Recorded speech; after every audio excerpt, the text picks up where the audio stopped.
Hello folks, it is time for some 40k hot takes, or just hot takes in general. A few weeks ago, I asked you to answer the following prompt on our community page, and that is, what is your Warhammer or Warhammer 40,000 hot take? What opinion do you have that you think will get you in a lot of heat? You can expand this to other war games if you like. We got through a few of these last time. This has expanded since then. More and more people have got on board with this, so I will do it in chronological order if I can and read everybody's hot takes. Some of them will be hotter than others, I will say that, and I'll give my opinion on them as we go through. So, Spenked says, I honestly think 40k is heading towards its own End Times event and subsequent Age of Sigmar style sequel. Dude, I've heard this so many times. I don't agree. I don't agree. If they were going to do it, they'd have done it. And by the way, it's already happened, dude. It's already happened. We've already had the 40k End Times event. It was a soft reboot. The Fall of Cadia. Cadia fell. That was a soft reboot of the entire setting. There is a huge reason why the lore before the fall of Cadia and after Cadia's fall feels different. Nobody can tell me it doesn't. It feels different. It feels lighter. It feels more full of hope. We focus a lot more on the old Ultramarines. You know, when we don't focus on them, we focus on the Blood Angels or the big players, right? It's Space Marine centric. It's Saturday morning cartoon centric. Nothing really truly dark happens. Even when Angron came back and like the big old corn curse happened, it was off screen. It was kind of mentioned that it happened, and they just moved straight on. You know, they didn't describe any of it. They just got on with it, sort of a thing. So the actual nature of 40k has moved onto a time of heroes now. We are literally in Age of Sigmar style 40k. Games Workshop did it very quietly. They didn't call it the end times. They didn't call it the end of this or the start of a new era or whatever. They just very quietly did the Fall of Cadia. It was a huge thing, and then they moved straight on, and they did a soft reboot without anybody knowing. It's already happened, dude. We're not having another one. It's already happened. 40k's done. Alright? 40k, for what it was, 3rd edition Grimdark, it's over. It's finished. It's gone. Alright. He says, if I want to get super tinfoil about it, I think Age of Sigmar was and is being used as the test case for this exact thing, to see how much Games Workshop can get away with. Again, incorrect. No, man, I don't agree. I do not agree. It's already happened. It's already done. The Games Workshop, I do agree that it was used as a test, yes. But Games Workshop got the answers that they wanted, and then you're so far behind the 8 ball here, dude, they already implemented their design and what they wanted to do, and they did it, they executed it several years ago now. So, dude, I was still working there when this was going on, right? When the sea change was happening, I was still there. That's how long ago it was. I should probably explain that a little, because I don't mean Games Workshop is just going to terminate 40k outright. By shifting 40k towards being a narrative first and a setting second, Games Workshop has given themselves a blank check to add content or make alterations because of how much more liquid being a narrative makes the property. It also means that there is a natural beginning, middle and end point to the property, as well as a natural jumping off point for a new narrative line. Everything you just said was correct, but it's already happened. In this particular case, as modern 40k is a direct sequel to the narrative set up by the Horus Heresy, it stands to reason that it begins and ends with the Primarchs. In other words, the returning Primarchs are effectively a death clock for the IP in its current incarnation. When they do all return, expect some major setting-shattering event, like the End Times, that either wipes clean the board or resets it to a similar, but ultimately new, position. That I don't agree that's going to happen. I think it's already happening, right? And it already has happened. I think this is as far as Games Workshop will go. Even Games Workshop aren't stupid enough to nuke 40k, alright? They like money. If you can guarantee one thing with GW, if they like money, they'll continue doing it, right? 40k 2, or Age of the Emperor as I like to call it, will, more or less, be an excuse for Games Workshop to force players to repurchase their armies, as well as provide a convenient grave to push all of those problematic or unloved factions Games Workshop doesn't want to support anymore. Think Cities of Sigmar and Age of Sigmar. From there on, Games Workshop can just vomit out whatever new model or refresh they want, ignoring any previous rules, no female Space Marines being the obvious hot button one, because the new setting and narrative are so nebulously defined as to basically be a blank slate. Okay, I think you're going... I don't think Games Workshop are stupid enough to nuke their own setting. I know people like to dunk on how stupid Games Workshop are. I get it, I'm one of those people. But even I'm not ignorant. I'm not going to sit here and think, no, you know, all of these dudes are stupid and they're going to nuke 40k and just, you know, not do it anymore. No, that's silly. They're not going to do that. And there we are, right? I think what you're talking about has already happened. So you're kind of right and kind of wrong. But anyway, moving on. Archives of Tomorrow says, the 40k rule set may be convoluted, clunky to play, and changed way too frequently, but it does have one amazing quality. It inspired me to develop a new tabletop wargame that is player-friendly instead of unfriendly. Dude, are you using this as an excuse to plug your own stuff? I respect your moxie, even though you are a cheeky bugger. Archives of Tomorrow was born out of frustration with 40k. My friends and I were tired of long, drawn-out games caused by endless rerolls and complex rule bookkeeping. Archives of Tomorrow, has no rerolls and minimal bookkeeping. AOT, respect your time. Okay, since Warhammer is what got me into the hobby as a kid, this fun new game wouldn't even exist without 40k. Neither would OPR. Gotta give props for that at least. Okay, well, you did plug your own thing. I did skip one or two sentences there where you're literally just describing your game and why people should go out and buy it. Dude, if you want me to do a readout for your product, just email me. Just email me. Send me some mock-ups of what it is, and I'll do it for free, man. You don't need to, right? Just tell me, and I'll do it. No problem. Zen Hammer Hogan says, I'm probably saying this because I find the logistics of getting a full 40k game difficult, but I think Combat Patrol is the best way to play. It's still 40k, not a skirmish game or a rewrite or off-brand version. It is single box you can buy and build and paint, with all your rules and abilities and data cards free on the app. You can get a game in for an hour or a couple if you've set out a club for the evening. Despite this streamlined, non-granular hobbying, nobody anywhere seems to want to play it. When I polled it at the friendly local game store, people are only interested in 2,000 points. And that, sir, is why you're wrong. I like Combat Patrol, but if it had any traction or any chance of doing anything whatsoever that's good in the hobby, people will be playing it. Not many people are, because they see it as the beginner faction, as the beginner thing to do. This is Games Workshop's fault, right? They've not pushed it. They've not made sure that, you know, even veterans want to have a good time with it. They're leaning into granular, esport, everything must be a grey sludge of balance take on what 40k is. And in doing that, they can wipe their hands of essentially writing good rules, because as long as the rules are, you know, moderately balanced, who cares? Combat Patrol is a great way to play the hobby. I agree with you there. Absolutely. But on the flip side of that, nobody plays it. And I think that's a bigger testament, if I want to say it that way. It's a bigger testament, it's a bigger bit of evidence as to why the hobby is kind of dying out in a weird way, right? People not playing Combat Patrol is kind of indicative of where the general attitude of 40k players is. 2,000 points or nothing. If you don't want to boil your brain all day with shitty rules, if you don't want to be exhausted after playing a simple war game, then I don't want to play. That's 40k for you. Moving on. The Woven Mantis says, don't know if this is a hot take or not, but the unit ability simplification of 10th editions was an absolute hammer blow to casual and narrative players.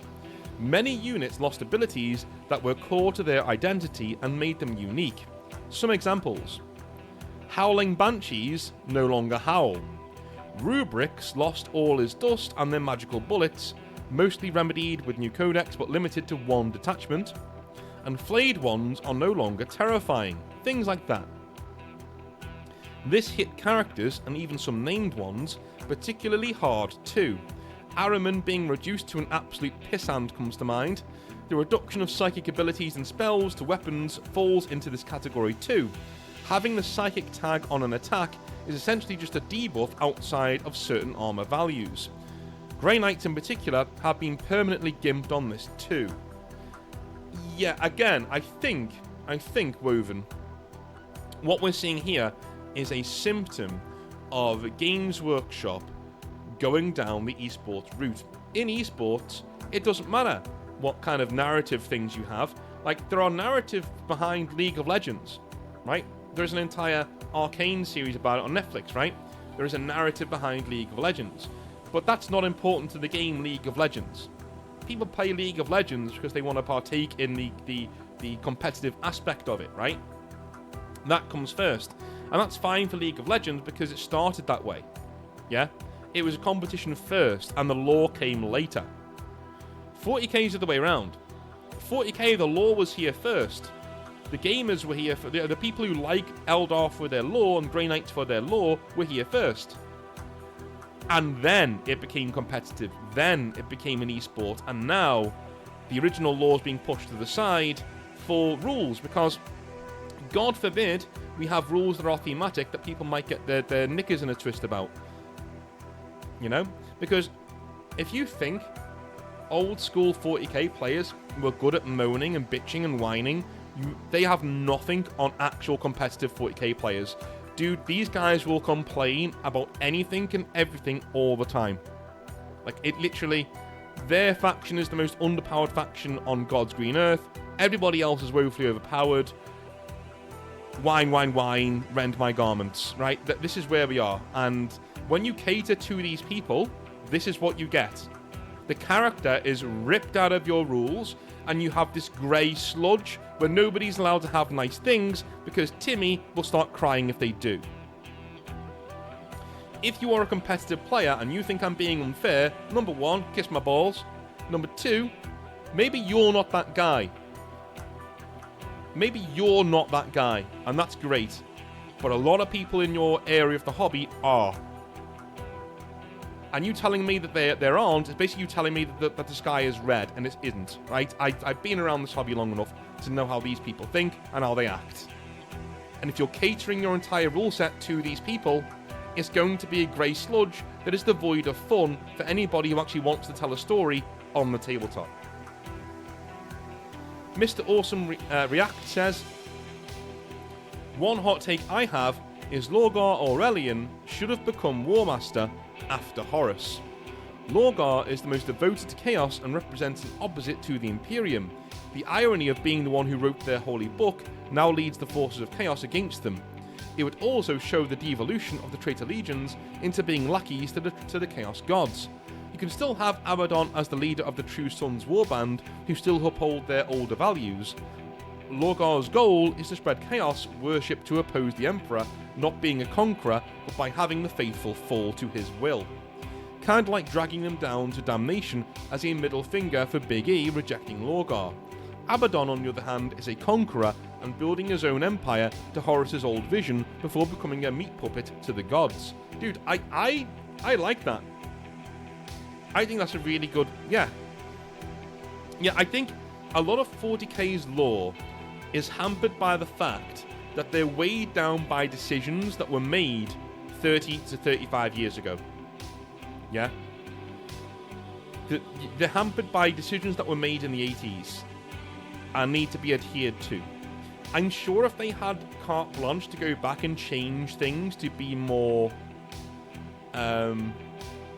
elegant, then they would, right? And Logar being Warmaster would be one of those changes that I would make. Yeah, that is a really good way of putting it. Very good way of putting it. I wouldn't have Abaddon become a meat puppet to the gods, though. I'd have him be his own thing, right? He doesn't like chaos. Why would he be a meat puppet to the gods? He doesn't like chaos. But now he has a reason to not like chaos. Right now, he's literally just, oh my god, he's so powerful, you can just tell the Chaos Gods to go do one. No, that's stupid, dude. That's stupid. Yeah? So I like your idea. It's a good idea. The problem with Games Workshop as well, though, and their writing style, is that when they have deviated from previous lore, they've done so to convolute it and make it less interesting. Hello, Dan Abnett. Yes, you are back in another video again. Moving on. Plus Track says, I have another hot take. I feel like 40k could be a great setting for a Soulsborne game. Like if you were to play as a random Imperial citizen on a world overrun by chaos.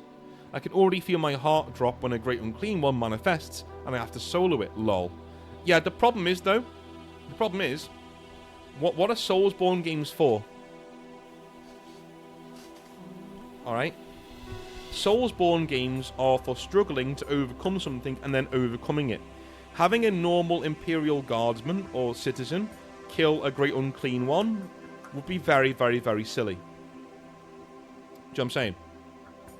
So unless we inject some sort of weirdness there that gives them like a power boost, you know, you'd upset a lot of people, and I'd be on their side too. CG says, GW's business model is the right one because they are still around after 40 years, while every other miniatures company has eventually gone out of business. Not true. That's empirically not true. Alright, Warlord Games is out there. There are many others out there that are still making their own models. That's not true. Categorically not true. In fact, Games Workshop's business model is so good, they don't only survive, but are always number one in their industry. Okay. He says, just so everybody knows, it was painful to write the above comment. Alright, well, I'm going to say, dude, you did it, and you're also incorrect. So, why are Disney the biggest name in animation? Okay? Why are Disney the biggest name in animation? It's not because they're the best at doing animation. And it's not because they give the best customer service. It's because they were there first. They broke into the mainstream first. Right? So their brand name carries them. Games Workshop are the biggest players in the tabletop wargaming space because they were there first. They broke in first. That's it. That's it. No other reason. They were there first. That they are a recognised brand. Their business model has fuck all to do with it. They're a recognised brand. Everybody knows who they are. There's a certain trust that comes along being with the Games Workshop logo, whether we believe it or not, right? The nostalgia is a huge factor. They were here first, so they're the biggest people in the room.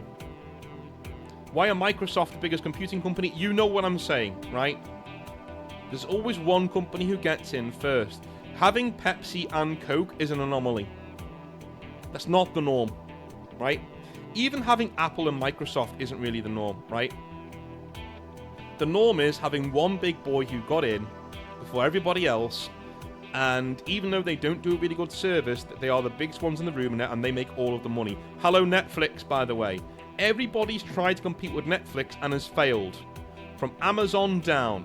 These mighty companies have tried to compete with Netflix, but they can't. Netflix got their foot in the door first. They were the recognised brand, and when you think of streaming services, you think of Netflix. Same thing goes for Warhammer and tabletop wargaming. You think of Games Workshop. They own the entire industry because they are the industry, and they have been for a long time. They haven't had competitors. You can't say they have really good business models when they don't have competitors. You literally cannot say that. Right? Wargaming is popular, not Games Workshop. Wargaming is very popular. Games Workshop are making money despite themselves. And if I was somebody at Games Workshop and I had money tied up in Games Workshop, I'd be furious with some of the things that they are doing now, because what they're doing is they're taking my money and they're ensuring that 10 years down the line, I'm not going to make any more money. It's very, Very simple. I agree with your sentiment. They're the biggest people in the room, but I don't agree that their business model is the right one, because it isn't working. All right? Their profits are... They're in profit all the time, but they're steadily drained. They're steadily going down. Not by a lot, but they are going down. Okay? We are approaching center mass. Critical mass, sorry. We're approaching terminal velocity. We're approaching the point where they're charging so much for models that people just stop buying them. We're approaching the point where they ignore 3D printing so much that people just go and do 3D printing. We're approaching that time. That's not a good business model. Like, not to me. Yeah? Let me just see. Games Workshop. Financial reports. Here we go.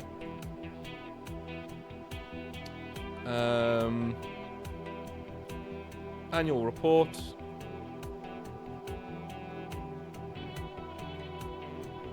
Oh, look. This is 23-24. This is last year. Okay.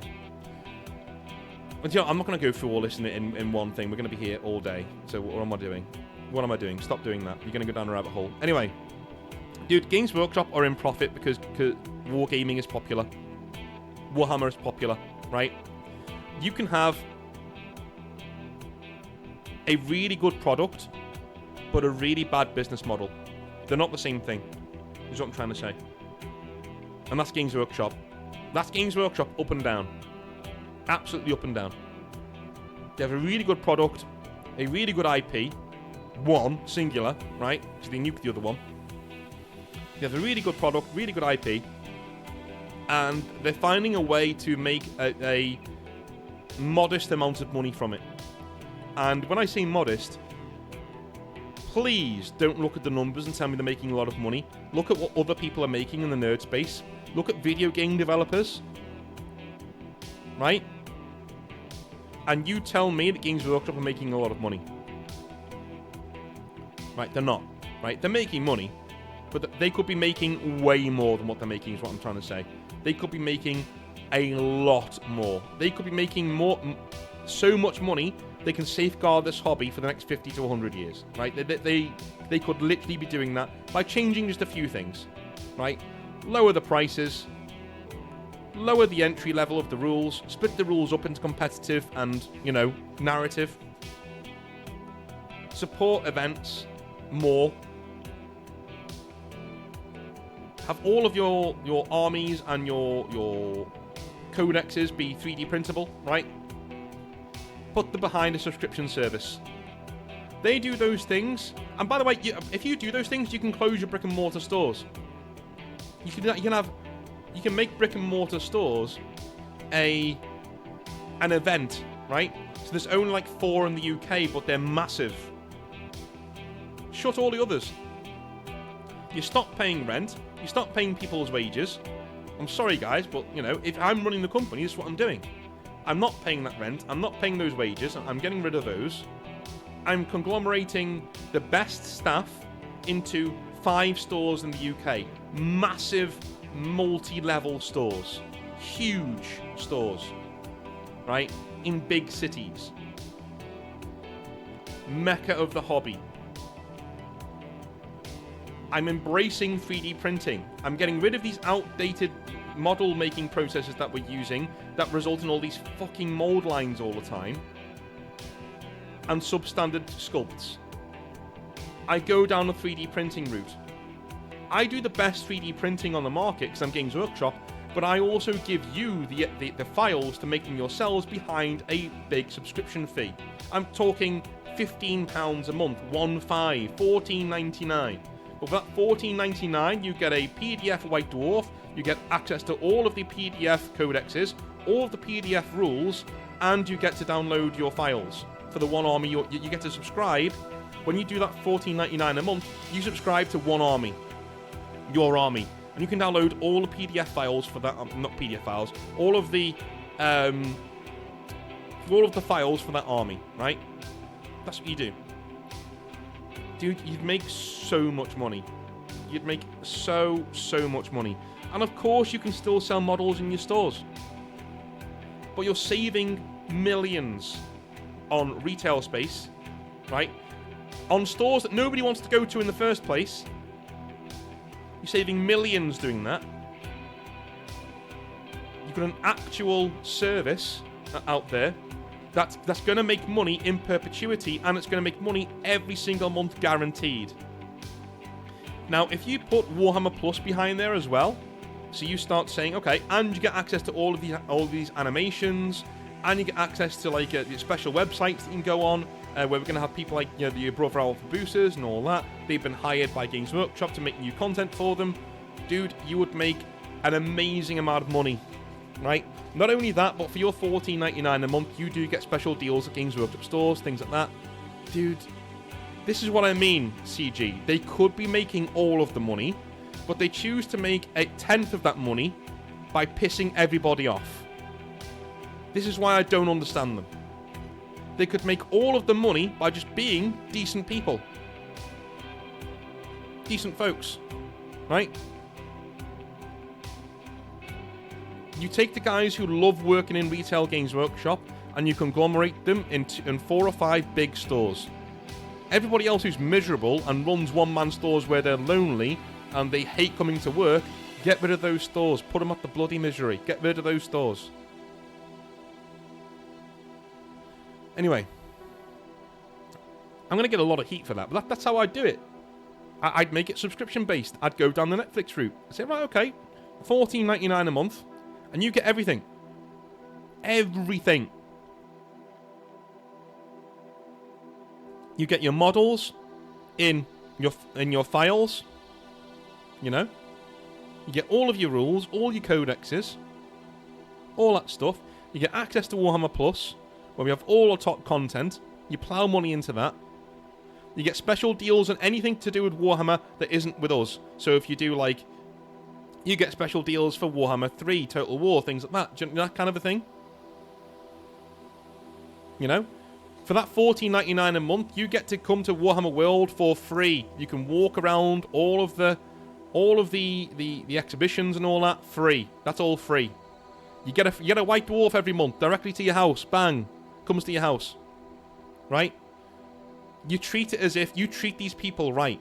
$14.99 a month, and Games Workshop, you treat these people right. You bend over backwards to make sure they're okay, and you will print money for the next 50 odd years, right? You could do this to hell and back. Honest to God, man, people will pay it. People are already paying hundreds of pounds for substandard model sets. People will pay £15 a month for access to all this stuff, right? You make it accessible, you make it easy. Then all you need is one 3D printer among 5 or 6 friends, which is already a thing, by the way. Everybody knows a guy with a 3D printer, right? You pay your £5, whatever it is, for his materials, you give him the files you want him to print, and he prints off your army for you. Hobby grows exponentially. You're making money despite yourselves, not because. Moving on. Sergio Coolass says, I missed this, but my hot take is this. Some models are really outdated. That's not a hot take. If Games Workshop would release new models for one faction, they should have to upgrade the entire faction. My Redemptor Dreadnought is way taller than my Hellbrute. When I played Space Marine 2, they were both roughly the same size. I agree, man. I agree. But yeah, you're preaching to the choir. You're playing to the lobby. Backstab McCrow says, 10th edition isn't that bad. Now this is a hot take. This is a hot take. 40k 10th edition is easily fixable in terms of rules and gameplay. Games Workshop just don't want to change or modernise their rule set, quote unquote. Inflate points by about 10% across the board and go to rule of 2. Then change to alternating activations per player per phase. Play with fewer units to activate takes choice of priority. Done. That's not a bad shout. That's not a bad shout. But the thing is, Backstab McCrow, I can't agree with your initial sentence. You said 10th edition isn't that bad. And then you're going to say, the only thing I'd change about it is its core mechanics. Right? Do you know what I mean? Like, I get what you're saying. In your mind, you're not changing very much. But you are. You're lowering the points cost by 10% across the board. Right? You're bringing in the rule of 2. which basically means you can't have more than 2 of any one unit, kind of a thing. Then you're changing to alternating activations per player per phase. You've changed the entire mechanics of the game. All of it. With those 3 changes. A butterfly effect happens, you know what I mean? Like, you've changed the whole thing. I agree with your sentiment that if I've only got to change these 3 things, it can't be that bad. But when you actually think about it, I agree with your changes, by the way. Absolutely. Your changes are spot on. It's what I'd do as well. But also, you know what I'm saying, you kind of change the whole game. Craig G says, more narrative focus would be good. Also, bring back normal guard squads, heavy weapons, and most importantly, conscripts. I agree.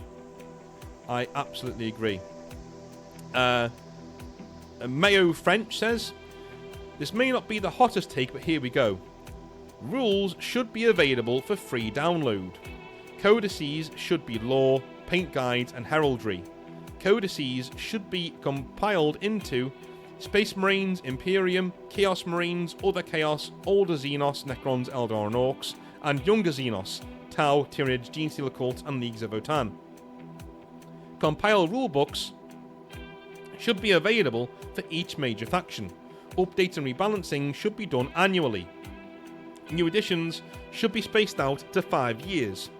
The different models of play should be Combat Patrol, Streamlined, Competitive, Narrative, and Apocalypse. Please refer back to Streamlined. The Emperor's Children, World Eaters, Thousand Sons, and Death Guard should be similar to the Dark Angels, Blood Angels, and Space Wolves, and that they should have access to most of the units for their parent faction. Okay, one thing I disagree on. We don't need, 5 different modes of play. Do you know what I mean? You really have muddied the waters here. I would say Combat Patrol, Competitive, and Narrative. Those are the only things you need. Everything else should be a supplement.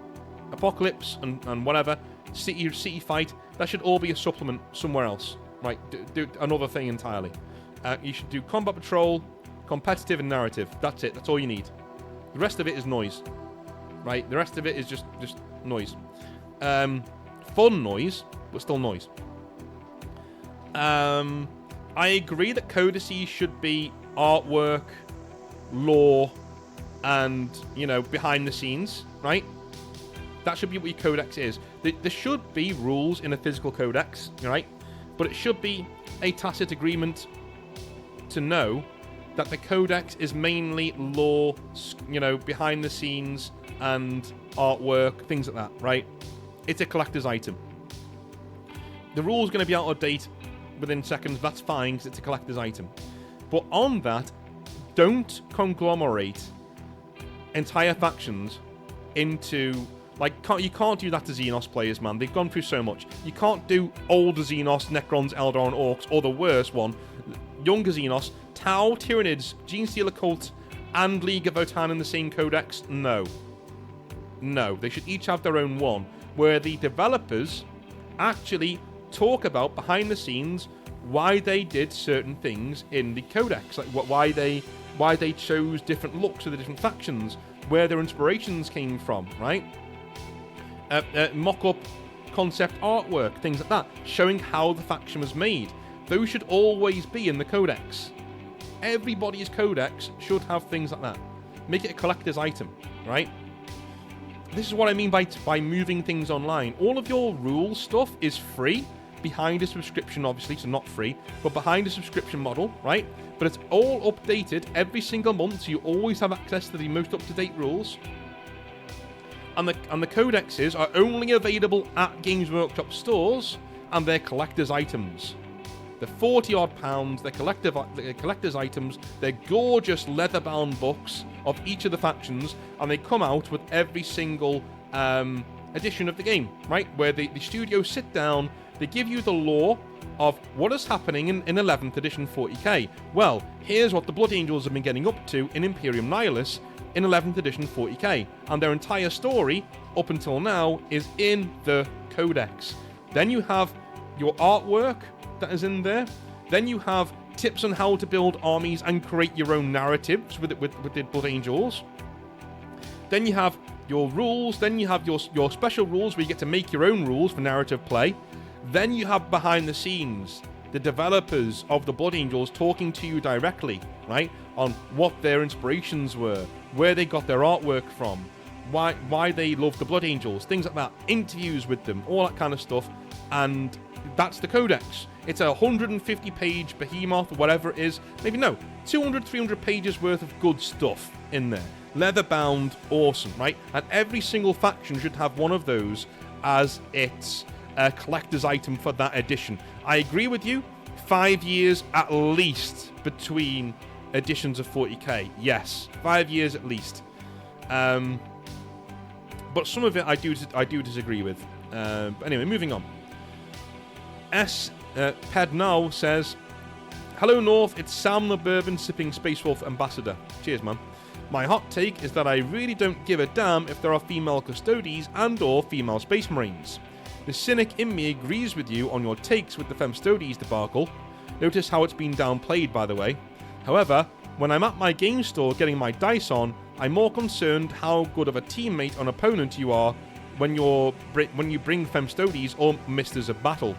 I believe the lore ends and begins with your army, no matter if you stick to the lore, want to check boxes, or you have an armoured muscle mommy fetish." Alright, here's the thing. I used to have a similar opinion. I did a very cool video back in the day called Female Custodies Don't Really Matter, right? And I still, by and large, have a similar opinion. But one thing I need to point out. Now that I've examined more arguments, now that I've spoken to more people on both sides of this argument, I believe if you don't put your foot in the door and say no more, right, you invite 40k to become something that it isn't. Like, Sam, what you're doing, I respect. You just want to have your own hobby time. But also, it is tantamount to burying your head in the sand. Like, it's not affecting me. There's not a problem, right?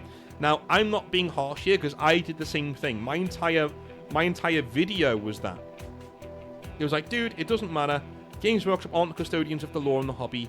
Get on with it. Now, whilst that's true, still, saying none of it matters and, you know, it doesn't matter to you, so you whatever, is tantamount to like kind of burying your head in the sand and saying it's not a problem because it doesn't affect me. Okay? There will come a time, Sam, where it will affect me and you.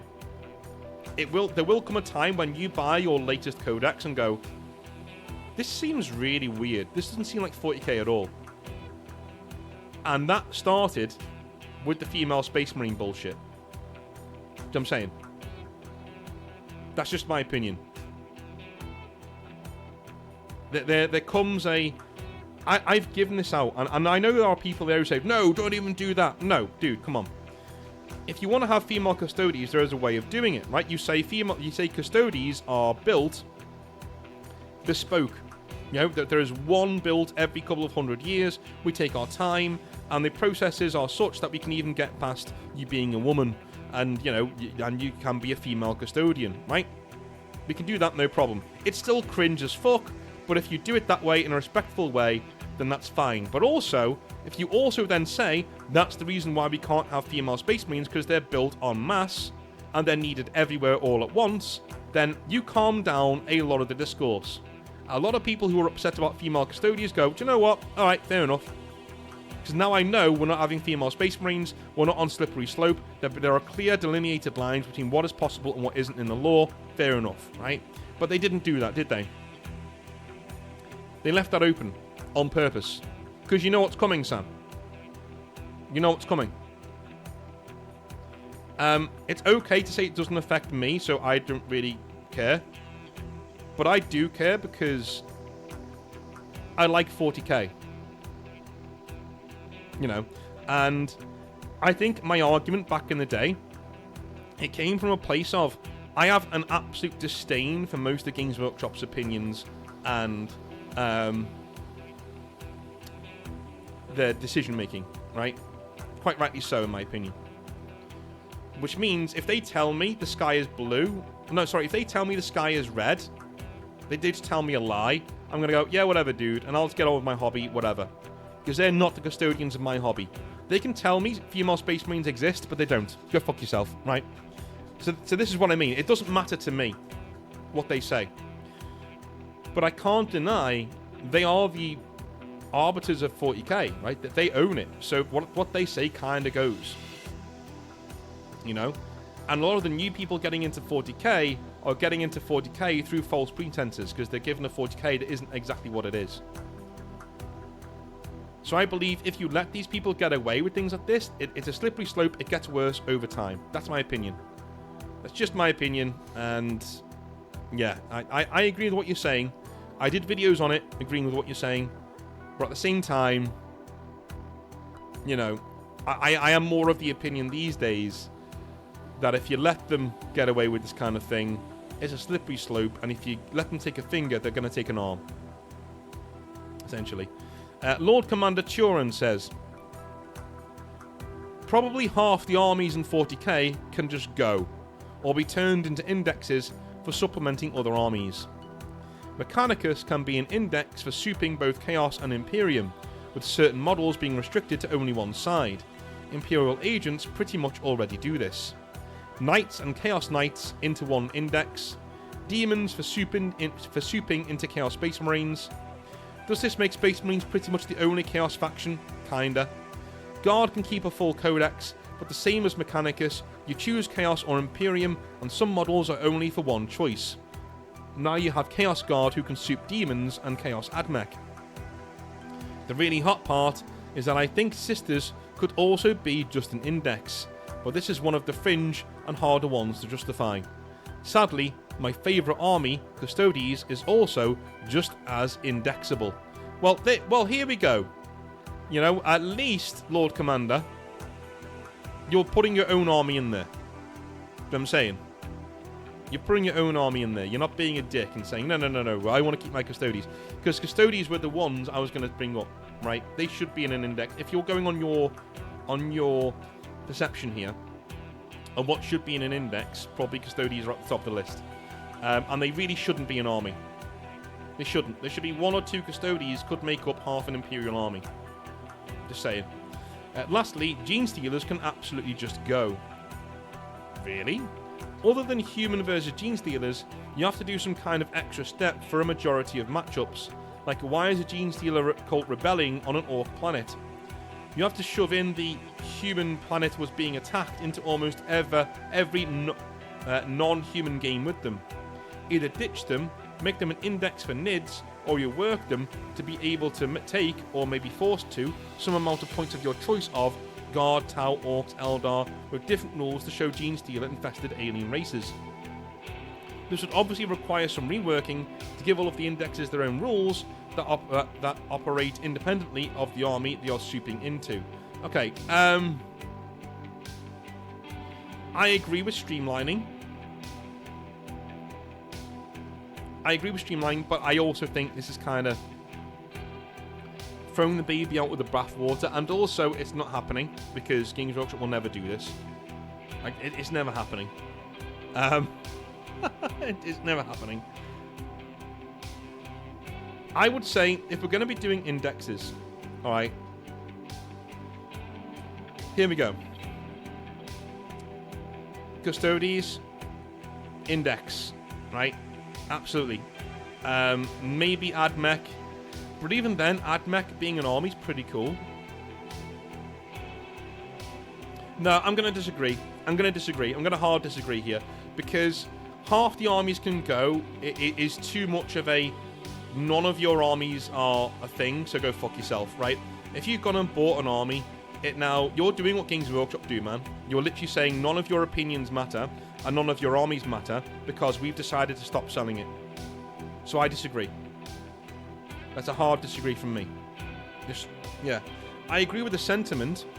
I think if we could revert time to saying none of these armies were ever made, and so now we get to decide what to do with them from the start, as in Custodes are now an index, right? An Imperial Alliance index, that I could go along with.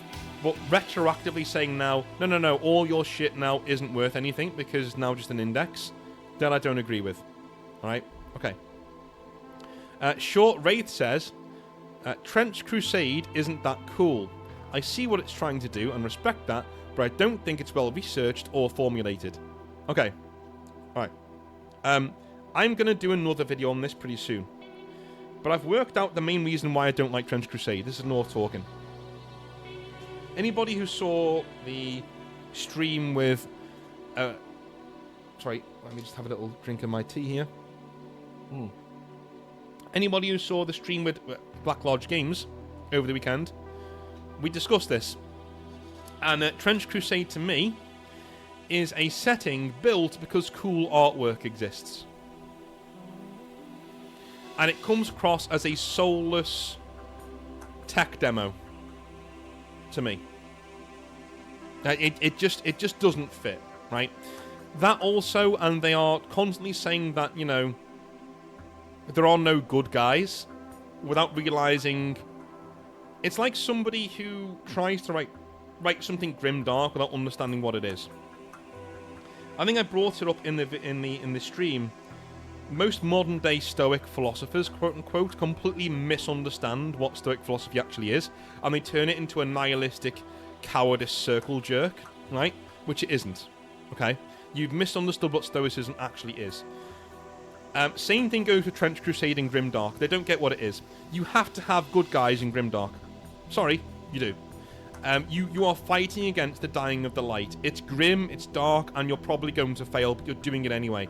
There is heroism in Grimdark settings. That's the point. That's the whole point. That's what makes it really interesting, right? If you don't have anything like that, your entire setting is a nihilistic mess, and why would you bother? Why would you bother at all? That is Trench Crusade, to me. It's people saw some cool artwork, and they said, let's make a game for that. 40k was a game with some lore, you know, and that first. It was a game with some lore first, and it built on it from there. Trench Crusade is the other way around. It's reactionary. It's, you know, here's some cool artwork, let's make a setting, and by the way, you know, everybody's a bad guy in this, you know. Okay, right, okay. 40k has that, right? People will say to me, well, the Imperium's full of, the Imperium's bad. No, it isn't. No, it isn't. The Imperium's not bad, right? Do bad things go on in the Imperium? Yes. Absolutely. Absolutely. Exterminatus happens. We have Inquisitors going rogue. We have... Yeah, the bureaucracy's a joke. But they're doing the best they can. Literally. You try running a galaxy-spanning Imperium. They're doing the best they can. In fact, the Imperium is probably one of the most realistic, massive, galaxy-spanning empires I've ever come across, because it wouldn't work. And the only reason the Imperium works is because it can be so brutal at times. But on the flip side of that, there are many worlds within the Imperium that are quite nice to live on. In fact, if you ask people like ADB or Dan Abnett or other writers, they will tell you that most of the worlds in the Imperium are quite nice to live on. Yeah? As long as you're willing to put the work in, they're not bad. Play Rogue Trader. That is an arse pit. Right? The Cronus Expanse is an arse pit. But most of the worlds there that are habitable are quite nice. Do you know what I'm saying? I mean, most of them are quite normal. You just live on them. It's fine. Like, you know, there's a few of them that are a bit, you know, a bit edgy. But most of the worlds on there's even a few garden worlds you go to that are absolutely better than Earth right now. You know what I mean? So this is what I'm saying. You have to have light and dark in a grim dark setting. Grim darkness isn't just... If you think grim darkness is just everything's edgy all the time, you've missed the fucking point. You've missed the point. Right?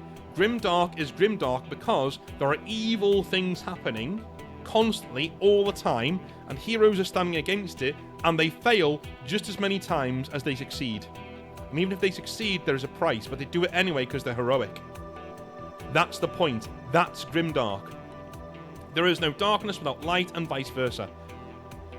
Trench Crusade looked at grimdark and took away all the wrong fucking messages.